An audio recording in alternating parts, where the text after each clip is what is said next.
अरे मौका कितना अच्छा आप लेंगे, एक भी सैनिक आपके नहीं मरे और उनको 100 लोगों को मार दिए, 100 लोगों को मार दिया आपने, एक भी सैनिक जो ट्रेजिडी घटना किए थे आतंकवादी उनको आपने मार गिराया। आप क्या चाहते हैं पूरे पाकिस्तान में जो कोड किए है, ये कांग्रेस का कोड है, जितना कांग्रेस का कोड है। अरे कांग्रेस का कोड चाइना को नेहरू जी ने पूरा दे दिया। प्रधानमंत्री का आज वाराणसी दौरा है और लगातार भाजपा के नेता हमसे जुड़े हुए हैं, हम उनसे बात करेंगे। किस तरह से देखते हैं प्रधानमंत्री के इस दौरे को?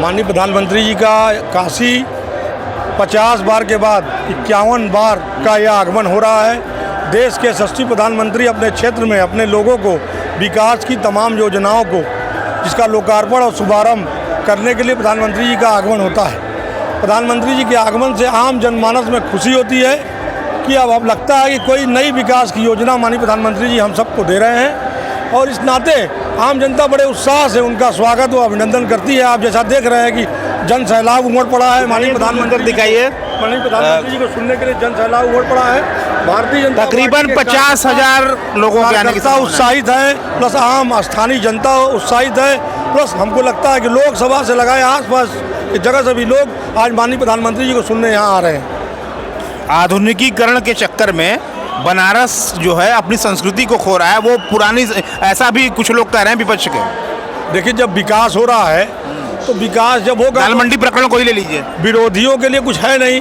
तो विरोधियों के जब कोई चीज़ बची नहीं, जब आम आदमी के आवागमन के लिए सुगम मार्ग नहीं होगा तो आम आदमी कहाँ से कहीं आ जा पाएगा। सुगम मार्ग के लिए जैसा पूर्व में है कि रास्ते बनाए जाते हैं, दाल मंडी एक रास्ता था जो अतिक्रमण हो गया था, उसको अतिक्रमण मुक्त कराया जा रहा है, कोई गलत काम नहीं हो रहा, आम जनता खुश है। कुछ लोग ऐसे हैं जो राष्ट्र विरोधी हैं, जो विकास जिनको अच्छा नहीं लगता वो इन सब चीज़ों का विरोध करते हैं। मोदी जी के ही शासनकाल में 11 वर्ष तक दाल मंडी अतिक्रमण में क्यों नहीं था, 2025 में क्यों आया? अभी तक यातायात सुगम ढंग से चल रहा था, प्रयास हो रहा था, 1-2 बार चेतावनी दी गई, ऐसा नहीं है, ये प्रयास 5 साल से हो रहा था। लोगों को बताया भी गया कि देखिए आप अपने आप को स्थापित कर लीजिए, अपने व्यापार को कहीं शिफ्ट कर लीजिए, इसका चौड़ीकरण होना है। ये निरंतर, यह प्रक्रिया बहुत लंबे समय से चल रही है। लोगों को सुविधा दिया गया, लोगों को बताया गया कि अपने व्यापार को अलग जगह शिफ्ट कर लीजिए, इस नाते थोड़ा विलम्ब हुआ। लगातार लगे हुए हैं लोग, विपक्ष लगातार हमले कर रहा है कि मोदी सामने आकर के क्यों नहीं कहते कि ट्रंप तुम झूठे हो, तुम झूठ बोल रहे हो, तुमने सीज़फायर रुकवाया। देखिए, सबसे बड़ी बात है कि मोदी जी का तुलना तो कोई नहीं कर सकता है, इसलिए नहीं कर सकते हैं कि विश्व के सबसे बड़ी पार्टी और विश्व के प्राचीन नेता, इतिहास रचने वाले ट्रंप की बात जहाँ तक आपने कहा, माननीय मोदी जी ने, मैंने नहीं कहा, राहुल गांधी ने कहा, सदन में कहा, सबके सामने सदन में कहा, लेकिन राहुल गांधी को भी बताना चाहता हूँ, क्षेत्रीय लोग बताना चाहते हैं कि यही ट्रंप ने कहा विदेश नीति में अपने यहाँ का टैक्स बढ़ा दिया। माननीय मोदी जी ने दूसरे तरह से उनको डिबेट दिया, दूसरे से डाउनेट किया। 8 अगस्त से 25% टैरिफ लगने जा रही है, दूसरे तरफ से डाउनेट किया। जितनी वहाँ अमेरिकी कंपनी है, सारे अमेरिकी कंपनी को माननीय मोदी जी ने अलग तरह से 6% का टैक्स लगा दिया। ये दिखा दिया कि माननीय मोदी जी ने सारे जिन मुमकिन है नहीं, अमेरिका ऐसा देश था केवल सिंगल अपनी बात करता था, केवल सिंगल अपनी मोनोपोलिंग करता था, चाहे जिस देश को चाहता था उसको डोमिनेट करता था। लेकिन मोदी जी ने करके दिखाया था कि भारत जो चाहेगा वो करेगा, वो करके दिखाया।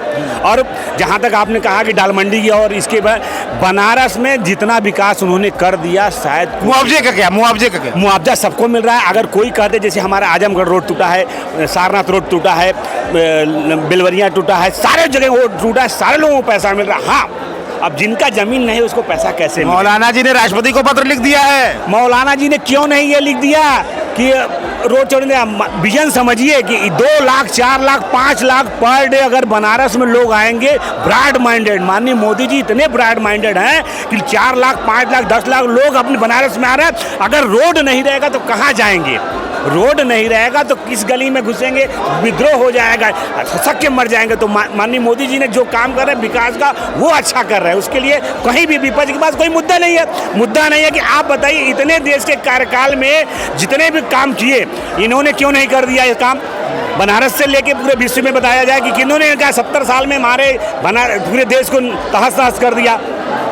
आज कहते हैं कि मोदी जी ने कोई विकास नहीं किया। विकास का चश्मा लगाना पड़ेगा, वो विनाश का चश्मा लगा लें, इसलिए इनको दिखाई नहीं देता। अच्छा, बहुत बड़ी बात इन्होंने बोली है, विपक्ष जो है विनाश का चश्मा लगाई है, वो विकास का चश्मा नहीं लगाई है। इतना बड़ा विकास हो रहा है, उनको दिखाई नहीं दे रहा है। 4 लेन, आजमगढ़ 4 लेन, सारनाथ फोर लेन, यहाँ से हम लोग पांडेपुर से बाबतपुर जाते थे 1 घंटा 45 मिनट लगता था, आज 20 मिनट में जा रहे हैं। यहाँ से चले जाइए आप बिहार, 1.5 से 2 घंटे में चले जा रहे हैं। वाराणसी के साथ में वाराणसी का विकास किया, ऐसा आपका मानना है? नहीं, पूरे विश्व का विकास हुआ है। विश्व का विकास? हाँ, विश्व का विकास मैं कर रहा हूँ, अपने भारत के विश्वास करता हूँ। आप बताइए, शेरशाह सूरी ने रोड बनाया था या अटल जी ने बनवाया, उसके बाद माननीय मोदी जी ने बनवाया, कोई बनवाया? आप बताइए। इतिहास पुरुष तो हो ही गए।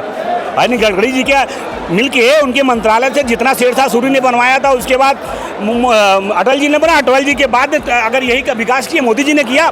नहीं तो आज रोड में गाड़ी वाले जाते थे, तमाम तरह की बात करते थे। आप कह रहे हैं विपक्ष के पास मुद्दा नहीं बचा, विपक्ष महंगाई, भ्रष्टाचार, बेरोजगारी सब लेकर के तो बैठा है मुद्दा। किस तरह का भ्रष्टाचार है?